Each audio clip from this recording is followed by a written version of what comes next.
sufrimientos que una vida de alegría.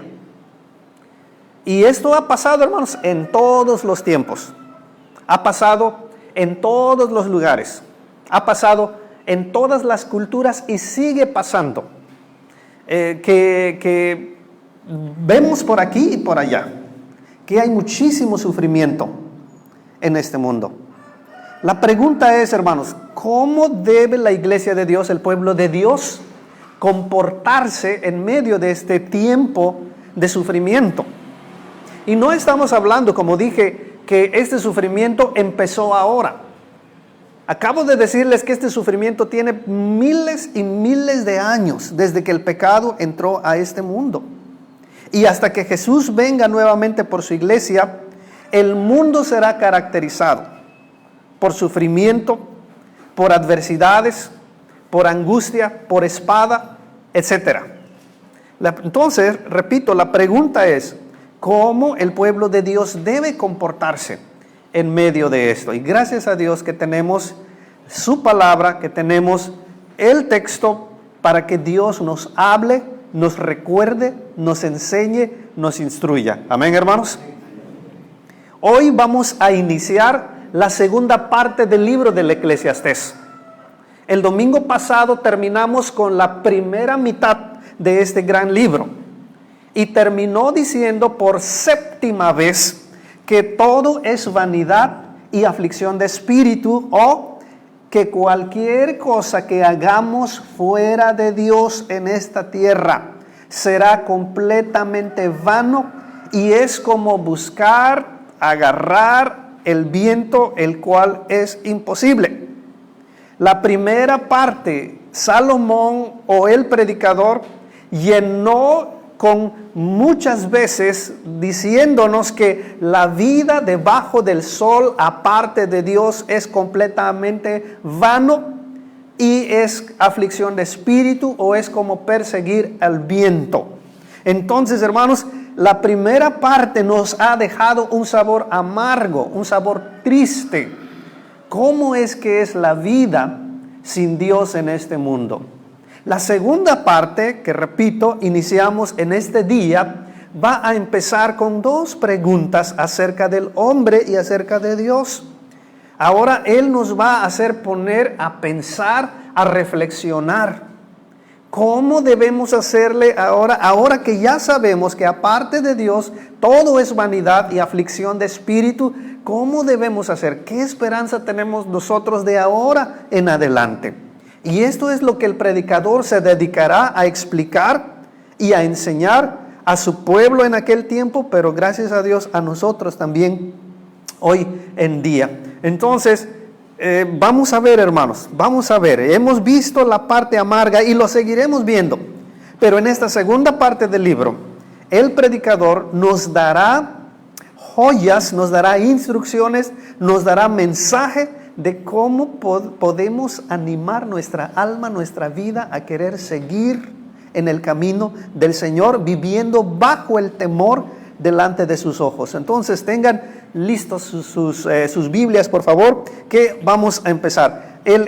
Esta predicación, hermanos, tiene un propósito, tiene una meta. ¿Cuál es?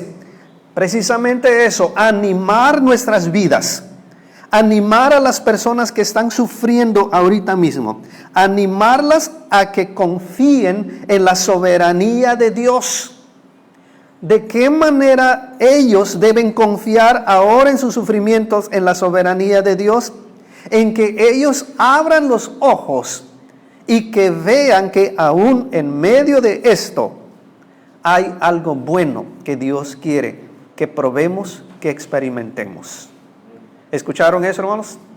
El propósito de esta predicación es animar a las personas que están sufriendo a que confíen en la soberanía de Dios, abriendo sus ojos, que siempre hay algo bueno, aún en medio de este tiempo de adversidad. Si hubiera un mensaje que pudiéramos sacar de todo ese texto que hemos leído, sería esto: que Dios soberanamente ha establecido el tiempo, como lo vimos en el capítulo 3. pero que también en ese tiempo, por las malas decisiones, hay tiempos de adversidad. Pero aún así, hermanos, en medio de las consecuencias y en medio de las adversidades, Dios nos anima y nos invita a encontrar algo bueno aún en medio de esto. Amén. Entonces, por favor, pongan mucha atención. Punto número 1. Vamos a ver la limitación del ser humano. El ser humano tiene una limitación, hermanos, y lo vamos a ver. Pero vamos al texto. Dice el verso 10, capítulo 6, verso 10. Respecto de lo que es ya, dice ya a mucho que tiene nombre. Y se sabe que es hombre y que no puede contender con aquel que es más poderoso que él. Miren, hermanos, cuando el texto dice que ya todo tiene nombre, el predicador está pensando cuando Dios creó los cielos y la tierra en Génesis capítulo 1. Y cuando la palabra nos dice que Dios le puso nombre a todo. Incluso a Adán y a Eva les puso nombre. Y en este sentido, todo lo que vemos en el día presente, escuchen bien, todo lo que vemos en el día presente, Dios lo ha predeterminado en el pasado. Y esto nos habla de un Dios completamente eterno. Todo lo que está pasando, lo único que el predicador quiere transmitirnos es esto, hermanos.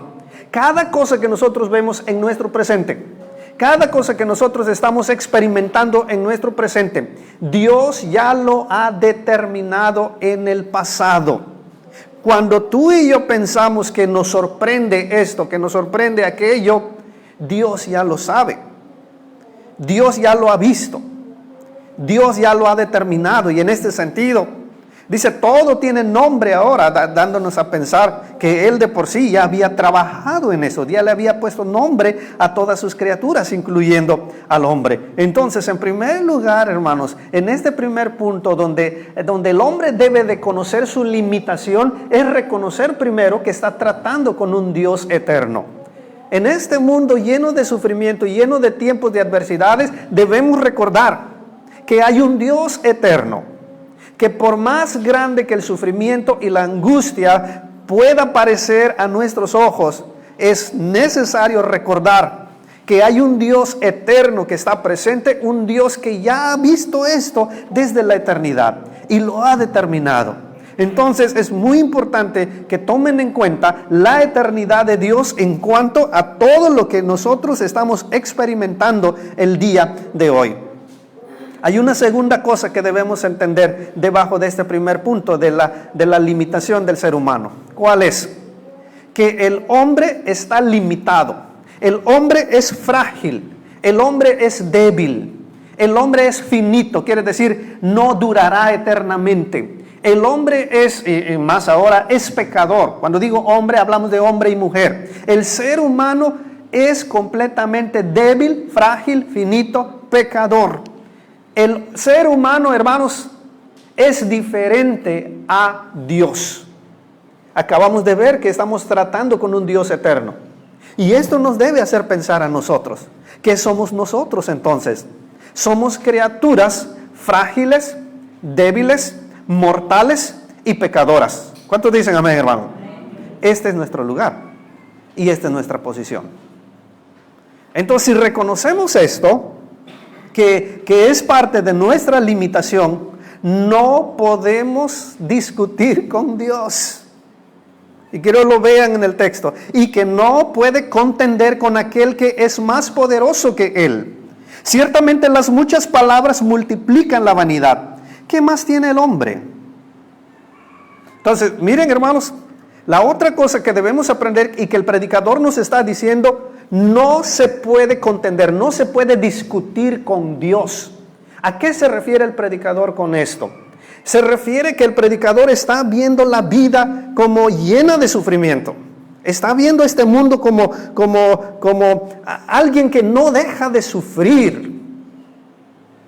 Entonces, dentro de esos sufrimientos, en medio de esos sufrimientos, el ser humano en su limitación, acuérdense que es frágil, que es débil, que es mortal y que es pecador, precisamente el ser humano, por ser así, es muy fácil para el ser humano querer discutir con Dios.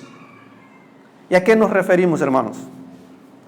Que muchas veces hemos pecado con nuestras palabras que salen de nuestro corazón al mismo Dios. Dios, es que esto no es justo. Dios, es que no, esto no es así. Dios, ¿por qué Dios?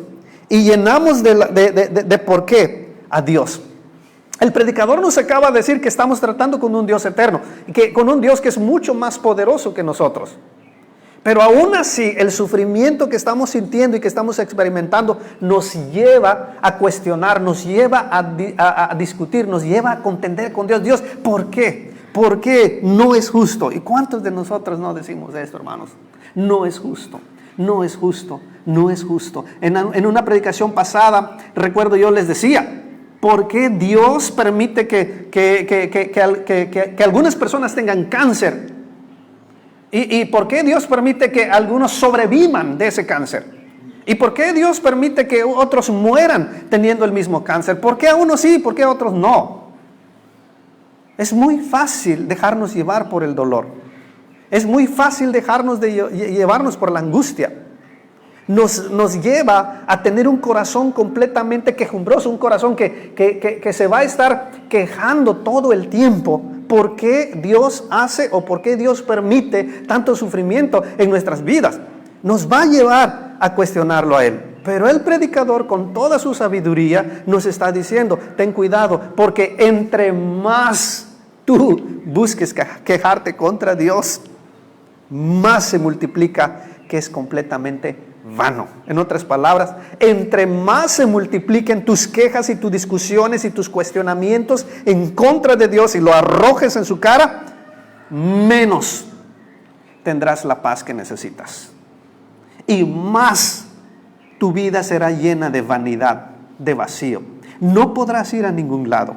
No podrás salir del lodo cenagoso. No puedes. ¿Por qué? Porque no estás esperando en este tipo de Dios. ¿Por qué? Porque tu corazón se llena de preguntas y de dudas y de cuestionamientos en contra de Dios. Tenemos un ejemplo, hermanos, Job, ¿se acuerdan? Job, en un instante, como decíamos hace 8 días, perdió absolutamente todo. Perdió todo, hermanos. Lo que se dice todo, en un solo instante. Y él también entró en esta tentación de cuestionar a Dios. Y él también entró en esta tentación de querer contender con Dios. Y le dijo, mira Dios, yo te voy a arrojar un montón de preguntas. ¿Por qué? ¿Por qué? ¿Por qué? ¿Por qué? ¿Por qué? Y Dios le responde, ¿quieres discutir? ¿Quieres hablar? Pues ciñete bien, fájate bien, porque vamos a platicar, porque te voy a responder. ¿Y cuál es el resultado de la discusión de Job y Dios? Que Job termina humillado completamente ante Dios y le dice, bendito sea Jehová, Él dio, Él quitó. Mis ojos, dice, antes no veía, ahora puedo ver bien, ahora puedo entender bien, que no se puede contender, que no se puede discutir contra Dios. ¿Por qué? Porque siempre el ser humano tendrá la de perder. Y ojalá nosotros en tiempos de sufrimiento fuéramos como Job, que terminó de esta manera. Job terminó siendo un gigante y Dios le devolvió mucho más de lo que había perdido antes. ¿Pero por qué? Porque Job supo reaccionar bien. Job supo humillarse delante de Dios y terminar bien esa discusión cuando él se vio tentado a cuestionar a Dios. Job resultó bien, hermanos. Dios lo premió, Dios lo honró. ¿Por qué? Porque se humilló. Porque Dios, dice en Santiago, que siempre exaltará a aquel que se humilla. Y siempre someterá o siempre humillará a aquel que no se humilla. Aquel que en su cabeza siempre va a estar teniendo, es que no es justo, es que no es justo, es que no es justo, es que no es así, es que no es así. Es falta de humildad delante de Dios. Entonces, en este primer punto, el predicador nos está diciendo, conoce tu limitación. Eres un ser humano frágil, débil, mortal y pecador, que estás tratando con Dios. Ahora ya sabes, entre más quieras cuestionar a Dios, menos paz tendrá tu corazón y más tendrás una vida vana y vacía. Y vamos a ver cómo termina esta limitación del hombre. Verso 12, porque ¿quién sabe cuál es el bien del hombre en la vida? Todos los días de la vida de su vanidad, los cuales él pasa como sombra. Porque ¿quién enseñará al hombre que será después de él debajo del sol? Por eso les dije, hermanos, ahora el predicador empezará su segunda parte del libro con estas dos preguntas muy importantes. Y es que el predicador está diciendo, ahora, ¿quién podrá ayudarnos? Tú debes ser realista con la vida en esta tierra. Tú debes ser realista que la vida en esta tierra no es como tú quisieras que fuera. Debe ser realista, el predicador ha dicho. Es increíble, es triste, es trágico. Es completamente vanidad. Y la gran pregunta, hermanos, entonces, ¿qué nos espera? Hermanos, podríamos irnos, cerrar la iglesia, cerrar nuestras casas e ir a perdernos, a suicidarnos por aquí y por allá. ¿Por qué? ¿Qué tipo de vida es esto entonces, hermanos? ¿Lo han visto? Jamás podremos ganarle a Dios. Jamás podremos, hermanos, igualar su mente. ¿Se acuerdan qué dijo Isaías? ¿A poco la olla de barro le va a decir al alfarero, aquel que lo está haciendo, oye, ¿por qué me haces así? No, dice Isaías. ¿Cómo? ¿Cómo puede la olla del barro tratar de discutir con aquel que lo está haciendo porque me estás haciendo de la manera en como me estás haciendo? ¿O a poco el hacha le va a decir al dueño, oye, ¿por qué usas así o por qué cortas así? Isaías trata de hacer pensar a los israelitas y a nosotros también. No se puede contender con Dios. Entonces, ¿qué nos espera, hermanos? Nadie, tú y yo no sabemos qué va a pasar el día de mañana con nosotros. ¿Y a poco no les provoca miedo eso, hermanos? Nadie sabe qué nos espera en el día de mañana. El hermano Mark Webb siempre acostumbraba a dice, la vida cristiana es tan emocionante que nunca tienes idea cuando amaneces qué te va a pasar en el día. Y necesitas confiar en Dios y necesitas arrojarte en las manos y en la gracia de Dios porque no tienes ni idea acerca del futuro. ¿Cómo vas a estar? ¿Qué te va a pasar? ¿Cuántos de nosotros vamos a estar en el día de mañana? ¿Cuántos no? ¿Cuántos ya no? No lo sabemos y esto es lo que el predicador está tratando de hacernos pensar. ¿Quién sabe qué nos va a pasar? ¿Quién sabe el futuro? Y la respuesta lógica, hermanos, es solo Dios sabe. Amén. Él es la esperanza. Solo Dios sabe nuestro futuro. Solo Dios sabe qué es lo que nos va a pasar en el día de mañana. Solo Dios sabe qué necesitamos. Escucha bien. Solo Dios sabe qué necesitamos en el día de hoy para poder estar bien en el día de mañana. Repito, solo Dios sabe cómo quiere prepararnos Dios hoy en nuestro presente para que podamos ser fiel a Él en el día de mañana. El cristiano no puede esperar al día de mañana para poder actuar con Dios. El cristiano siempre buscará el día de hoy, ver a Dios, escuchar a Dios, qué es lo que Dios quiere enseñarle para prepararlo en el día de mañana. Escuchen bien, porque sin Dios el día de mañana es horrible, es terrible y será trágico. Sin Dios. Porque Él nos acaba de decir en una primera mitad del libro que todo es vanidad y aparte de Dios todo es demasiado peligroso. Pero a menos que estemos bien con Dios, entonces podría ser que algo bueno puede pasarnos de ahora en adelante. ¿Escucharon esto, hermanos? Solamente con Dios entonces podríamos pensar desde esta mañana que algo bueno podría esperarnos de ahora en adelante. Él ha remarcado muy bien, y quiero que lo noten, que este mundo está lleno de sufrimientos. ¿Qué hay? Solo tragedia, hermanos.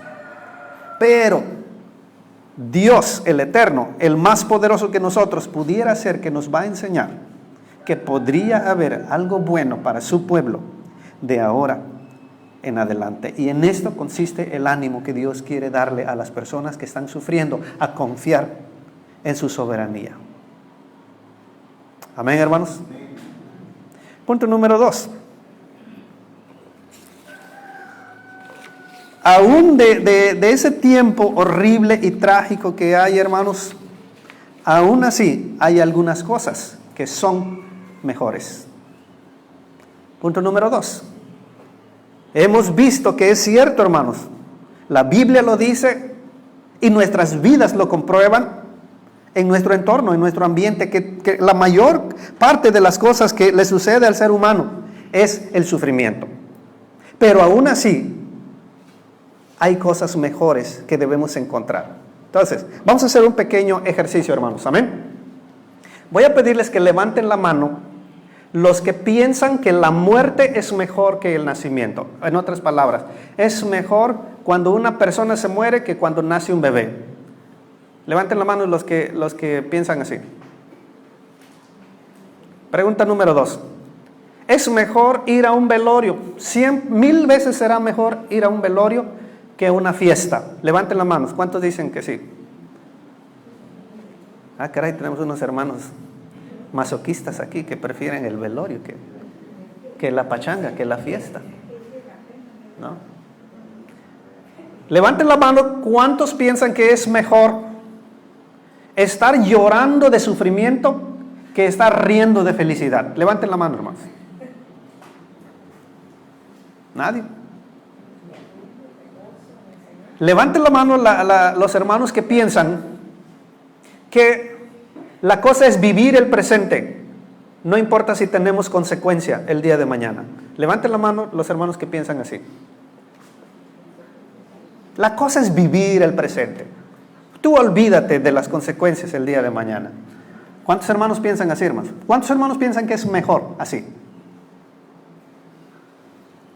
Bueno, pues me da mucho gusto por ustedes que no piensan así. Porque la Biblia nos dirá lo que es mejor en esta vida. Y quiero que lo vean en el texto. Ahora, en el capítulo 7, hermanos, el predicador usará muchas veces la palabra mejor. Tov, mejor. O mejor que.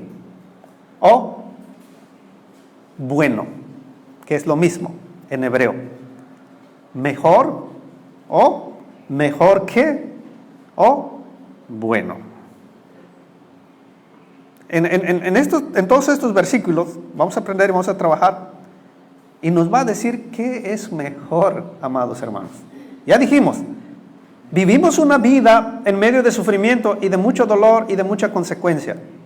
Entonces hay que poner mucha atención, abrir nuestros ojos, porque Dios nos va a enseñar a encontrar algo bueno, algo mejor en medio de todo esto. Entonces necesito que pongan mucha atención, hermanos. Y vamos, número 1, vamos a ver. Dice el verso 1, si van ustedes allá, por favor, dice el capítulo 7, verso 1, mejor es la buena fama que el buen ungüento. ¿Lo tienen? Mejor. Y él va a usar muchas veces esta palabra, es mejor. ¿Y qué lección vamos a encontrar aquí rápidamente por causa del tiempo? Que al morir nosotros, hermanos, es mucho mejor dejar un buen testimonio. Que cuando nos toque morir, siempre será mejor que nos vayamos de este mundo dejando un buen testimonio, dejando un buen nombre. Recuerden que para los hebreos muchas veces el nombre hablaba del carácter, de la vida, del comportamiento de una persona. Y miren lo que dice 7:1. Mejor es la buena fama que el buen ungüento. Ungüento era el perfume, hermanos. ¿Se acuerdan? ¿Se acuerdan de la mujer que rompió un perfume y lo echó en los pies de Jesús? ¿Se acuerdan eso, hermanos? ¿Se acuerdan que dijo uno de los discípulos? Esta mujer está desperdiciando su dinero. Pues miren cuánto cuesta, un año de salario cuesta ese perfume. Bueno, los perfumes no solamente en el tiempo de Jesús eran caros, pero ya en el tiempo de Salomón ya era muy caro. Y miren el contraste, la comparación que está haciendo el predicador. Es mucho mejor tu testimonio que cosas caras que puedes tener.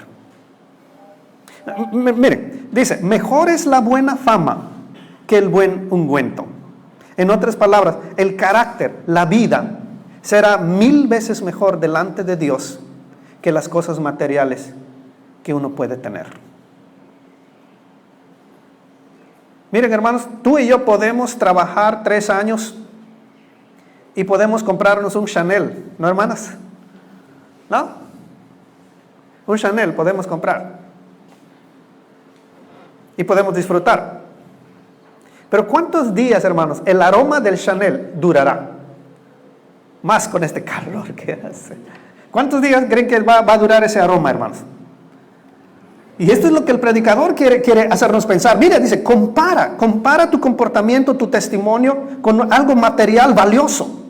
Dice, ¿cuánto crees que va a durar el aroma de un perfume carísimo? Tal vez un día, cuando mucho. ¿Cuánto tiempo tú crees que va a durar tu testimonio, tu nombre, tu fama? Muchísimo.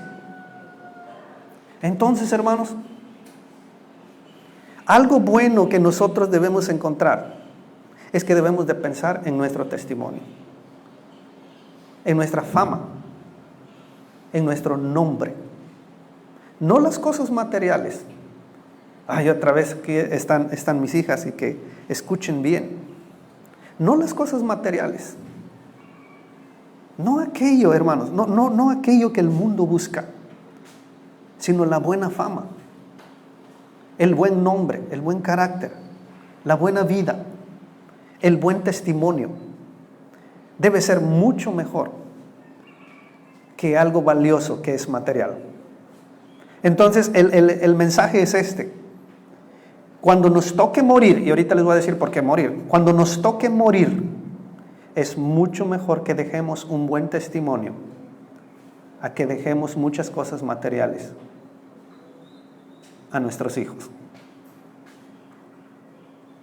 Esta es la primera cosa que Dios nos está diciendo que es mejor. ¿Cuántos dicen amén, hermanos? Número 2. Dice en el mismo verso, y mejor el día de la muerte que el día del nacimiento. ¿A poco se escucha bien esto, hermanos? Que es mejor el día de la muerte que el nacimiento. ¿Acaso Salomón o el predicador está loco, hermanos? Hay una familia allá en Matías que se está gozando ahorita porque acaba de tener un bebé. ¿Y cuántos no se alegran cuando los bebés llegan al mundo? Pero miren lo que dice el predicador aquí. No, es mejor que la gente se muera a que un bebé nazca.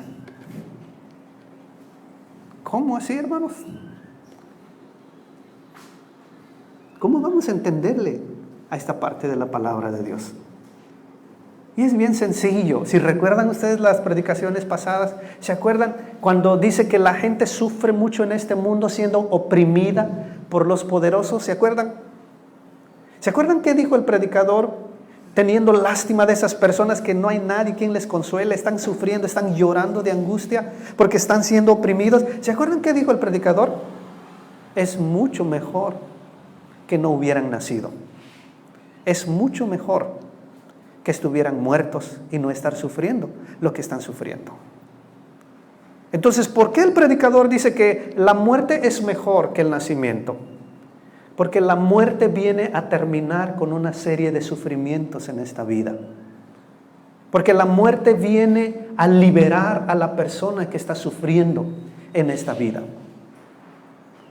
Porque la muerte, hermanos, simplemente es el regalo, uno de los regalos más grandes que Dios hace a su pueblo, antes de colocarlos en el gozo de su Señor. Porque la muerte, hermanos, es mucho mejor que el nacimiento. El bebé cuando nace no tiene ni idea por lo que va a pasar, por lo que va a atravesar, por lo que va a ver. ¿Se acuerdan? Tenemos que entrar a la mente del predicador. ¿Qué ha dicho él en la primera parte del libro, hermanos? ¿Cómo es la vida? La vida es trágica. La vida es completamente vana y es aflicción de espíritu cuando Dios no está presente en su vida. ¿Qué creen ustedes que le espera al pobre bebé cuando va a nacer, cuando va a crecer, cuando va a desarrollar? Hermanos, aquellos que ya estamos grandes en esta mañana, pues como que nos da un poquito de gusto, ¿no es así? Miren la pandemia. Unos dicen la pandemia ya no se va a acabar, aunque estén las vacunas. ¿Cuántas palabras no hay de esto? Empezamos a escuchar, no, es que viene otro más peligroso y que va a aniquilar a todo mundo. Y miren que viene el día de mañana. Y los que ya estamos algo grandes decimos, gracias a Dios, ya estoy grande, ya estoy más allá que acá, ya estoy viernes, ¿no? Entrando a sábado ya. Y me preocupa por mis hijos, me preocupan mis nietos. Y es cierto, hermanos. ¿Qué le espera a nuestros hijos el día de mañana? ¿Qué creen que van a ver ellos en el día de mañana? Problema tras problema, tragedia tras tragedia, hambre, desnudez, espada. ¿Acaso la muerte en este sentido no es mucho mejor que el nacimiento, hermanos? Es sabiduría que Dios nos está diciendo en esta mañana. Es sabiduría del Señor que quiere que nosotros notemos, amados hermanos. ¿Por qué? Porque es cierto. Porque debemos estar conscientes y debemos ser realistas. En otras palabras, hermanos, es mucho mejor ir a un velorio que a una fiesta. Ahora vamos a ver por qué, y más después nos va a detallar un poquito más, pero déjenme adelantarles un poquito. ¿Por qué es mucho mejor ir a un velorio que a una fiesta? A ver, piensen, hermanos, ¿qué encontramos en los velorios? ¿Mucha risa? ¿Mucha celebración? ¿Mucha alegría? ¿Qué encontramos en los velorios, hermanos? Dolor, angustia, sufrimiento. ¿Y por qué nos diría el hombre más sabio del mundo que es mejor para nosotros que vayamos a un velorio? Porque es en un velorio donde tú te pones a pensar más que tu vida no va a ser larga. Es en un velorio donde tú te das cuenta, donde verdaderamente te das cuenta que tú no estás exento de morirte algún día. Es en un velorio donde a ti te entra la realidad que un día vas a tener que morirte. Y debe hacerte pensar, ay Dios, ¿cómo está mi vida ahorita? ¿Qué tal si hoy en la noche me toca? ¿Qué tal si el día de mañana me toca? Un velorio te enseña que debes valorar tu vida para la muerte. Una fiesta no, hermanos. Una fiesta te engaña. Una fiesta te distrae. Una fiesta te hace cerrar los ojos a la realidad del día de mañana. En los monasterios, hermanos, donde vivían los monjes, donde se internaban los monjes hace muchísimos años, y en el rincón de aquel mundo, fíjense que ellos tenían una costumbre, que ellos, cuando sus mismos monjes morían, ellos no los enterraban. Ellos dejaban un tiempo que su cuerpo se secara y después le quitaban lo que es el cráneo, lo que es la calavera. Ellos valoraban y cuidaban bien el cráneo de sus difuntos, y ellos tenían un mueble especial ahí en la entrada del monasterio, y ellos colocaban los cráneos de los difuntos ahí. ¿Por qué lo colocaban ahí? Porque ellos querían que cuando la gente visitara ese monasterio, ellos pudieran ver los cráneos. ¿Qué buscaban los monjes? ¿Estaban locos? ¿Por qué colocaban cráneos humanos de sus difuntos sobre ese mueble especial? No estaban locos. Ellos querían enseñarle a los visitantes que valoraran su vida, porque un día ellos iban a estar así. Y esto es lo que el predicador está diciendo. Un velorio te enseña la realidad de lo que te espera. Un velorio te enseña que debes cuidar tu vida hoy en día, porque no sabes lo que te espera en el día de mañana. Un velorio puede hacerte sonreír, porque cuando mueras será la liberación de los sufrimientos y las angustias que la gente tiene en este mundo. En este contexto y en este sentido, un nacimiento es triste. No te enseña. Trae preocupación. Ay, pobre mi hijo, pobre mi hija, lo que le espera. Mira cómo está el mundo. Y es un trabajo doble como papá y mamá tener que preparar a esos hijos para este tipo de vida que el predicador nos ha estado diciendo. Véanlo en el texto, por favor. Él ha dicho, es mejor. Es mejor. Vamos a ver más adelante. Nuestro tercer mejor, verso 3. Mejor es el pesar que la risa, porque con la tristeza del rostro se enmendará el corazón. ¿Qué podemos aprender de esto, hermanos? Que tú debes valorar el sufrimiento y debes despreciar la risa, pero la risa de apatía. Ahorita vamos a ver esto. Mejor es el pesar que la risa, porque con la tristeza del rostro se enmendará el corazón. Quiere decir, hermano, es la misma idea que vimos ahorita. La angustia debe enseñarnos a nosotros. La angustia debe arrojarnos a Dios. La angustia debe prepararnos a confiar y a depender completamente de Dios. El libro de los Salmos está lleno de esto. Dios, acuérdate de mí en mi angustia. Dios, ayúdame en mi angustia. Pacientemente esperé a Jehová y Él oyó y me sacó del pozo de la desesperación. Pondrá nuevo cántico en mi boca. Guárdame, oh Dios, porque en ti yo confío. Libérame de la angustia me librarás. Eres mi protector. Miren cuántos salmos no hablan de esto.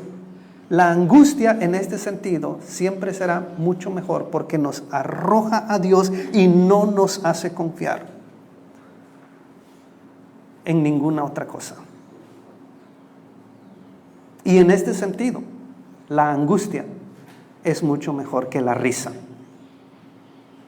Tú dirás, ay, qué hermano más amargado. Entonces es malo reírse. Es malo estar alegres. Entonces todo el tiempo debemos estar serios. Es malo reírse. Por supuesto, hermanos, el libro de Proverbios dice que la risa es hermosa. Y la risa hermosea el rostro. La risa alegra el rostro. Por eso muchas veces un hermano se dice a otro hermano, oye, pues avísale a tu cara que estás alegre, que tu corazón está alegre. Dando a entender, el cristiano debe ser una de las personas que más sonríe, por supuesto que sí. Y en este sentido, la risa no es mala. Pero entonces, ¿por qué el predicador está diciendo que aquí, que es la risa comparado con el sufrimiento? La risa no sirve y debe ser despreciado. Bueno, depende de qué tipo de risa se refiere el predicador. Y es la risa de la apatía. La apatía, hermanos, es aquel defecto que el ser humano tiene de no hacer caso a lo que Dios le está diciendo.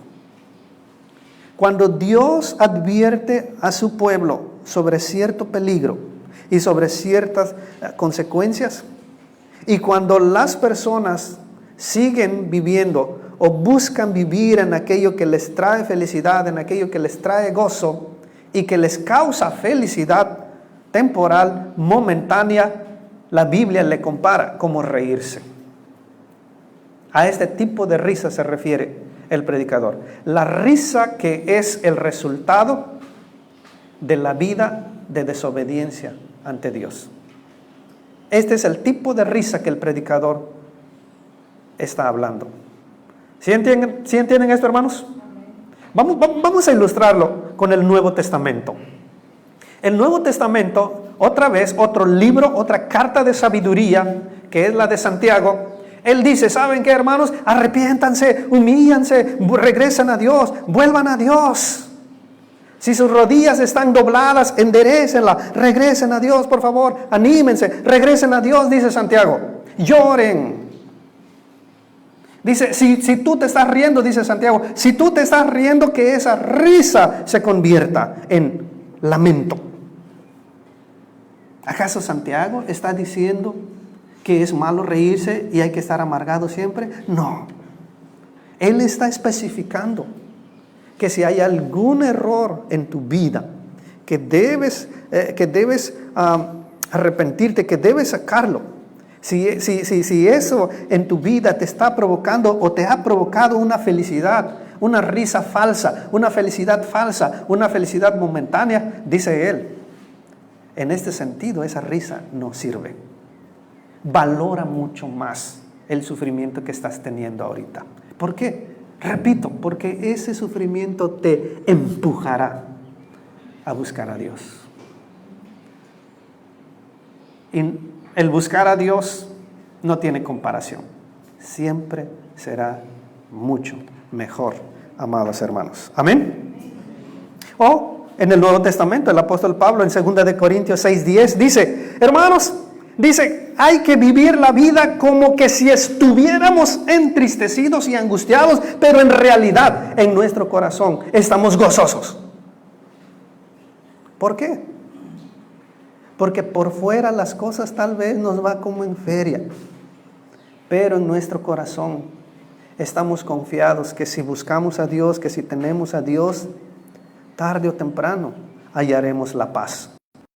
Tarde o temprano hallaremos el gozo. Tarde o temprano estaremos bien con Dios. Mateo capítulo 5, Jesús dice, bienaventurados los que lloran. ¿Por qué, hermanos? Porque ellos recibirán consolación. Y recuerdo hace muchísimos años cuando Dios me trajo o me regresó a esta amada iglesia, estudiábamos precisamente el Sermón del Monte y aprendíamos que cuando Jesús dice bienaventurados los que lloran, no se refiere a los que lloran por sus problemas, los que lloran porque las cosas no les salen bien. No, Jesús es específico, los que lloran por causa de su propio pecado, por causa de su propia naturaleza, por causa de su propia impotencia. Los que lloran porque se dan cuenta que no pueden agradar a Dios. Este tipo de gente que llora, que gime, serán consolados. ¿Cuándo? Cuando busquen a Dios.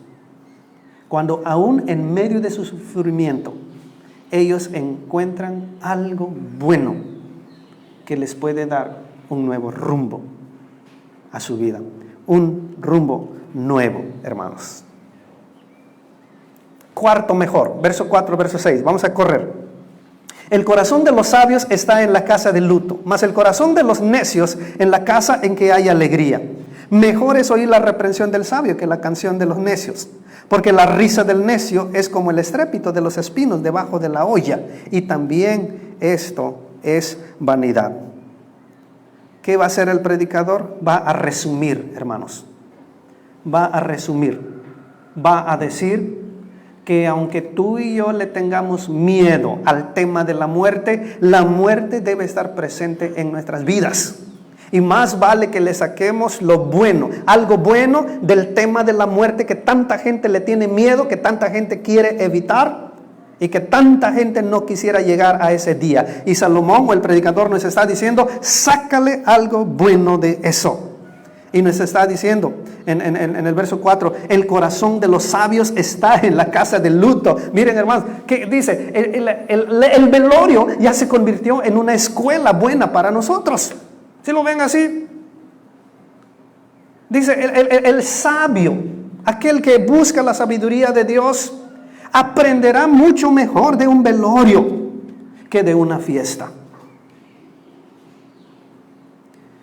¿Cuántos hermanos no han caído, no han salido precisamente por el gusto a la fiesta? Pero ya lo ven, hermanos. Miren, dejen que el texto hable. Dice, el corazón de los sabios está en la casa del velorio, mas el corazón de los necios está donde hay fiesta, donde hay alegría, donde hay celebración. Mejor es oír la reprensión del sabio que la canción de los necios, porque la risa del necio es como espina, y también esto es vanidad. ¿A qué se refiere esto, hermanos? Como resumiendo ya, ¿qué es mejor? La muerte. ¿Qué es mejor? Un velorio, porque nos enseña, porque nos enfrenta a nuestra realidad, porque nos busca preparar para ese día, hermanos. ¿A qué se refiere el predicador cuando dice todo esto?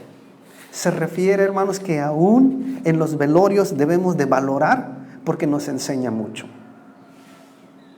No está diciendo, no está queriendo aumentar nuestro gusto por ver a la gente sufrir y llorar en los velorios. No está diciendo que hay que vivir encantados por ir a los velorios. No.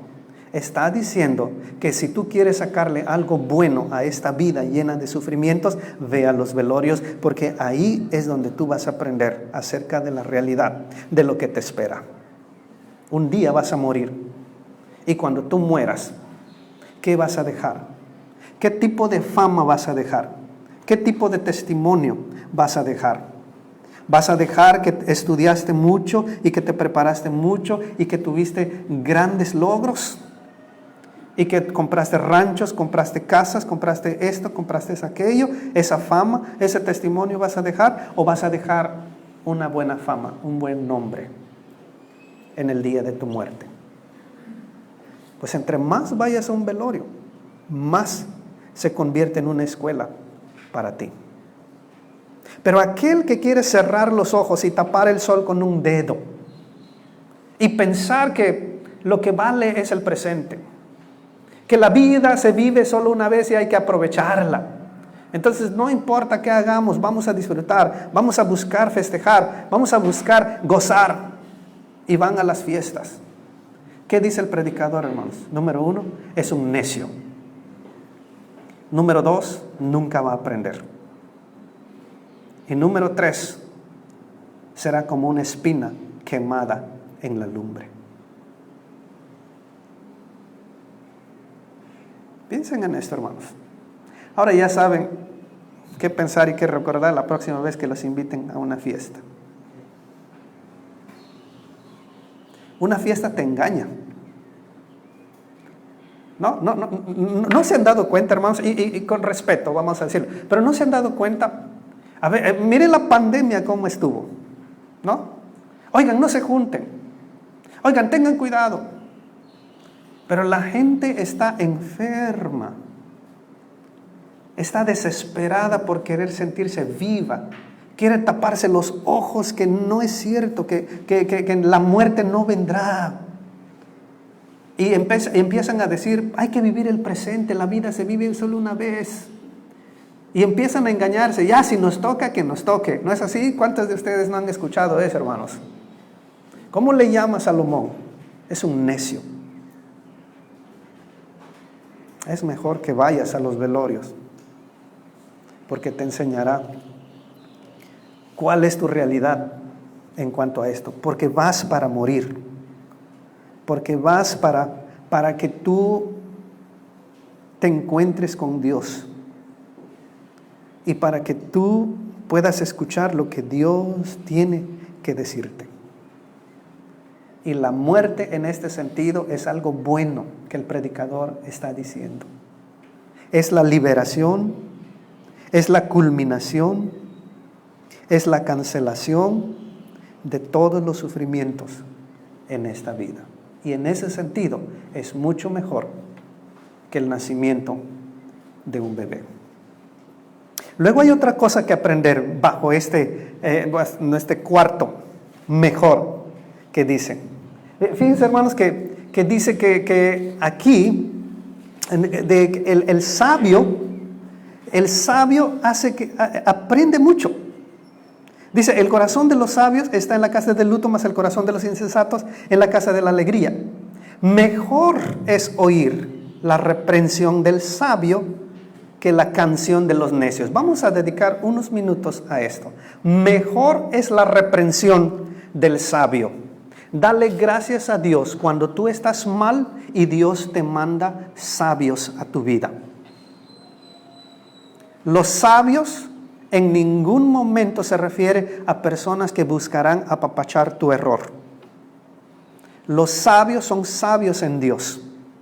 Los sabios siempre te darán versículos. Los sabios siempre te darán palabra de Dios.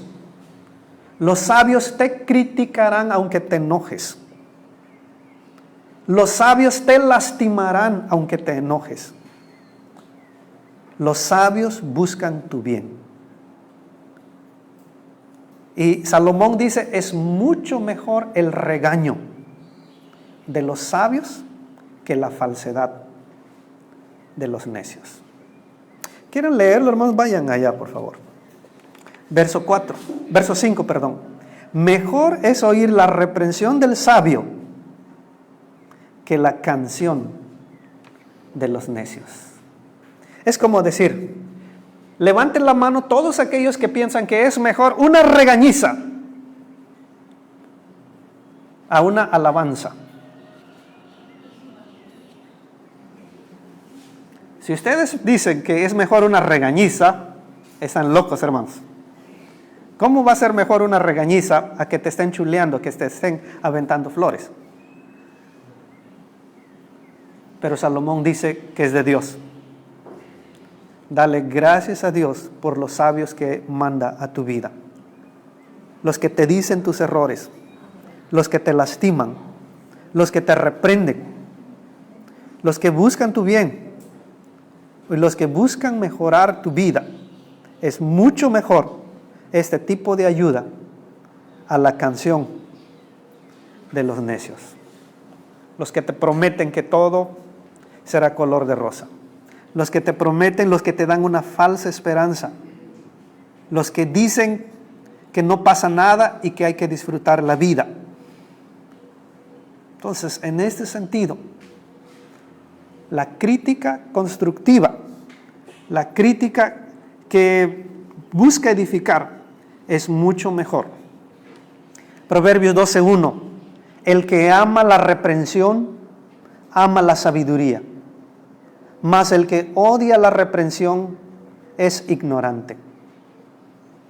Entonces, hermanos, cuando vengan personas a nuestras vidas y traigan la palabra y hablen a nuestro bien en amor y por amor, Salomón dice que es mucho mejor porque esas personas son sabias.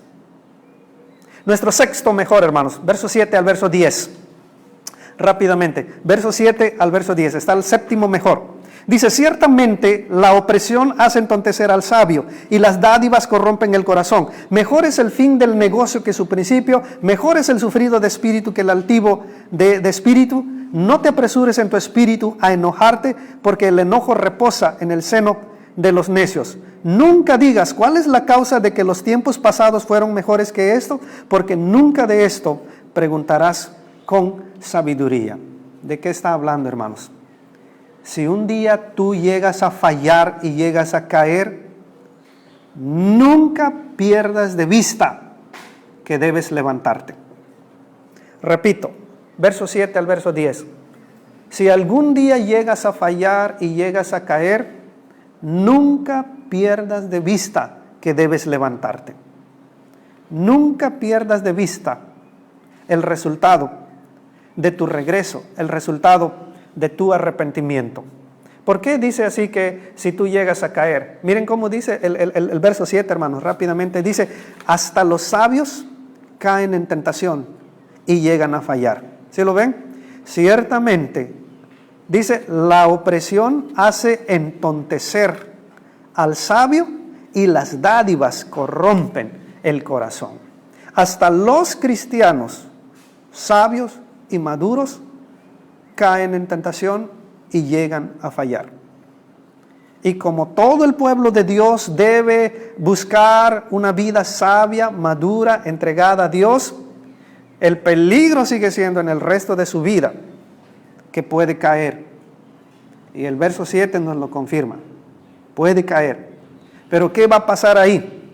Una vez si cae el sabio. Vean el verso 8, por favor. Mejor es el fin del negocio que su principio. Mejor es el sufrido de espíritu que el altivo de espíritu. Quiere decir, si llegas a caer, no te quedes atorado. Debes terminar lo que empiezas con tu cambio, con tu restauración. No vaya a haber orgullo en tu corazón. Debe haber humildad en tu corazón.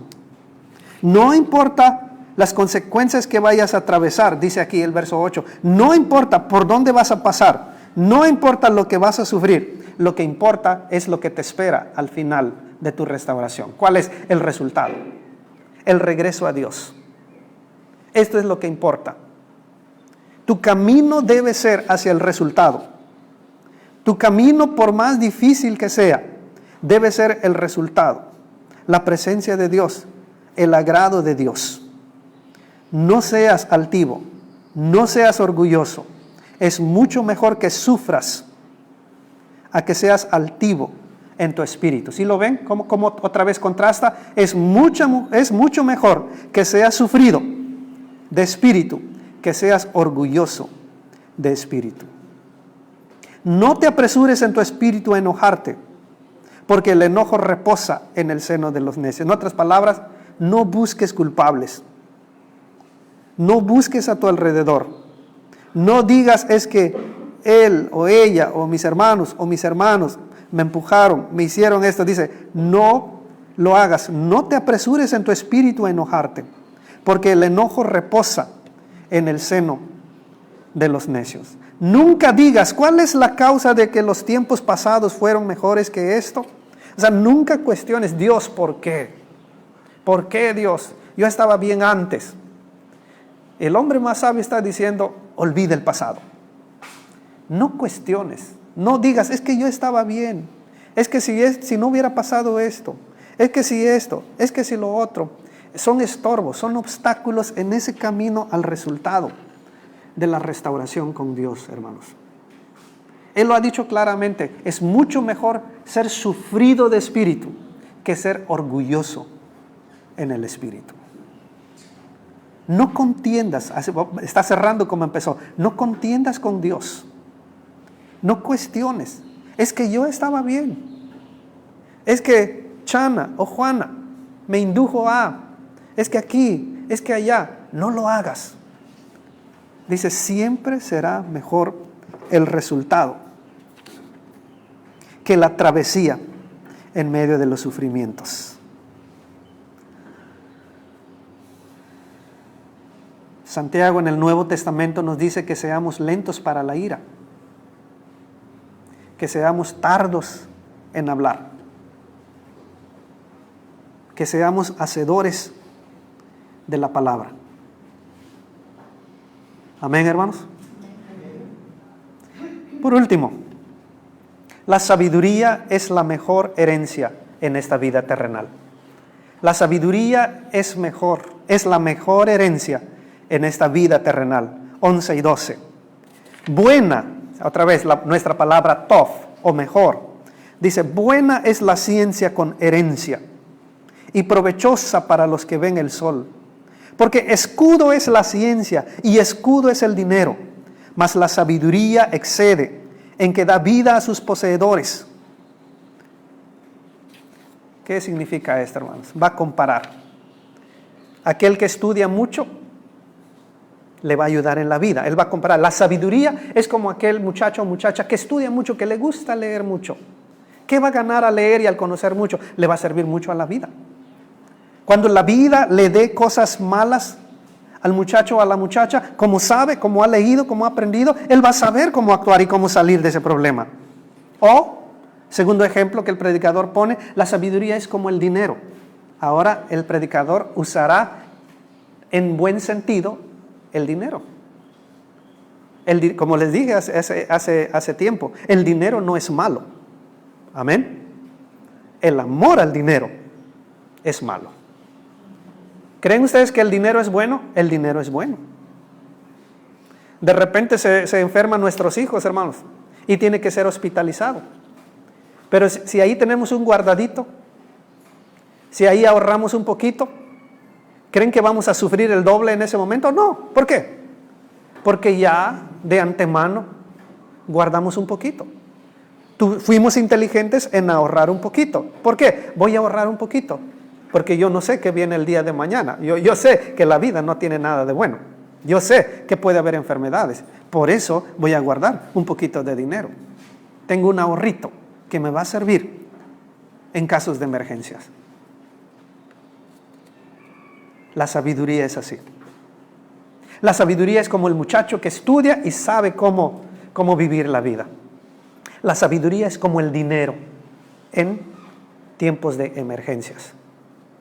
Pero miren lo que dice la palabra del Señor, hermanos. Aguanten un poquito más.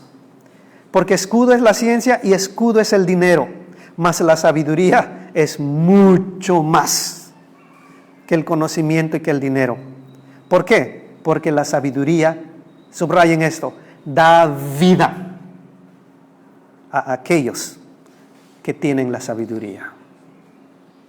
La sabiduría es mucho mejor porque da vida a aquellos que tienen sabiduría. Esto es lo que nos espera desde hoy hasta el día de mañana si regresamos a Dios. Sabiduría. ¿Se acuerdan cómo oraba Moisés, hermanos? ¿Cómo les enseñó al pueblo a orar? Salmo 90:12. ¿Quién lo sabe? Enséñanos de tal modo a contar nuestros días, que traigamos al corazón, ¿qué cosa, hermanos? Sabiduría. Es como el dinero que ahorramos para el día de la tragedia, que nos salvará, que nos ayudará.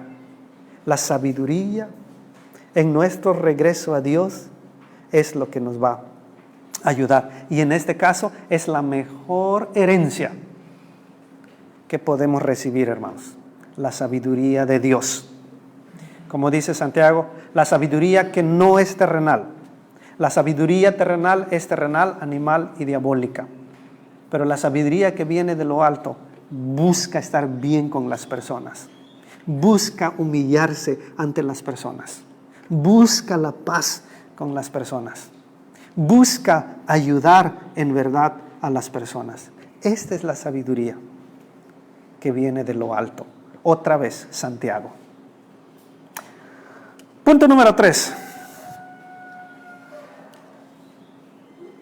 Ya vimos, punto número 1, las limitaciones del ser humano. Ya vimos, punto número 2, aún en medio del sufrimiento hay algo mejor que debemos detectar si abrimos los ojos. Y número 3, vamos a considerar las obras de Dios en tiempos de adversidad. Verso 13 y 14. Mira la obra de Dios, porque ¿quién podrá enderezar lo que Él torció? En el día del bien goza del bien, y en el día de la adversidad considera. Dios hizo tanto lo uno como lo otro, para que el hombre nada halle después de Él. ¿Qué significa esto, hermanos? Que Dios es soberano, que Él ha hecho todas las cosas.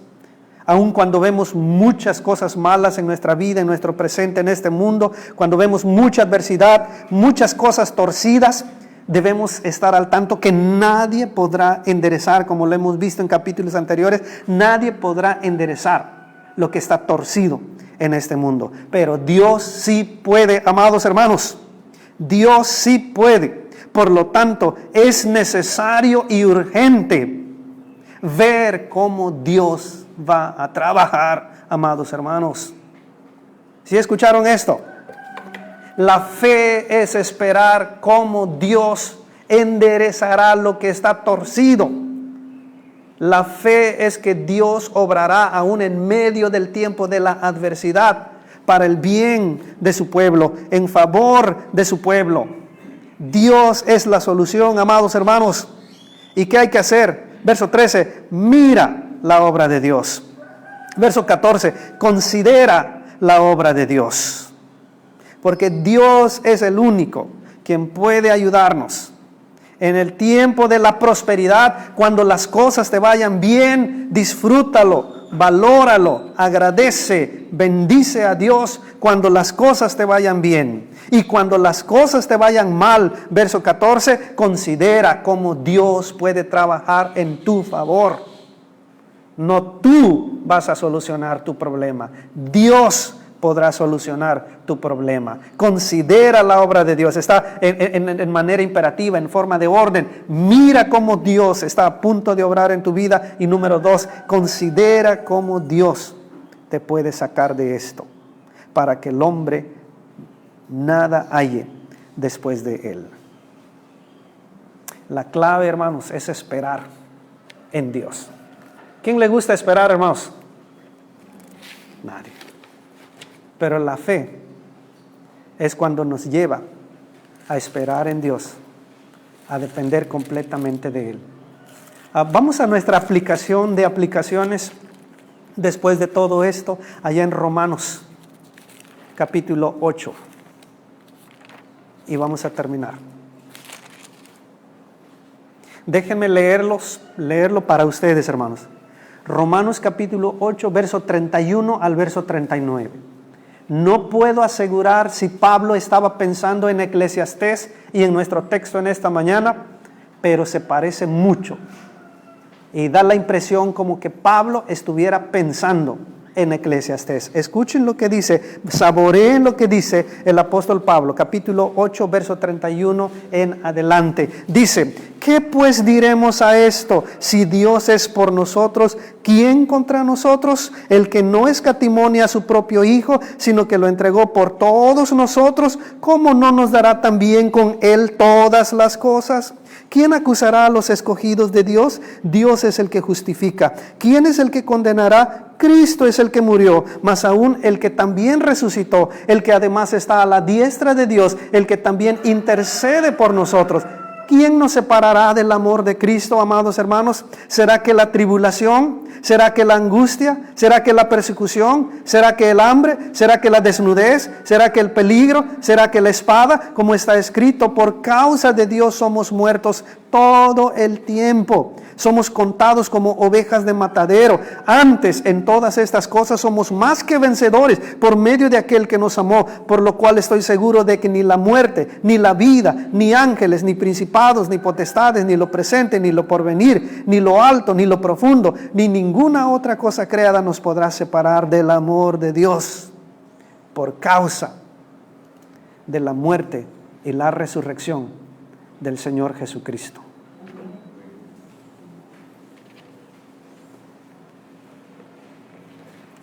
¿Nos espera algo bueno? Sí y no.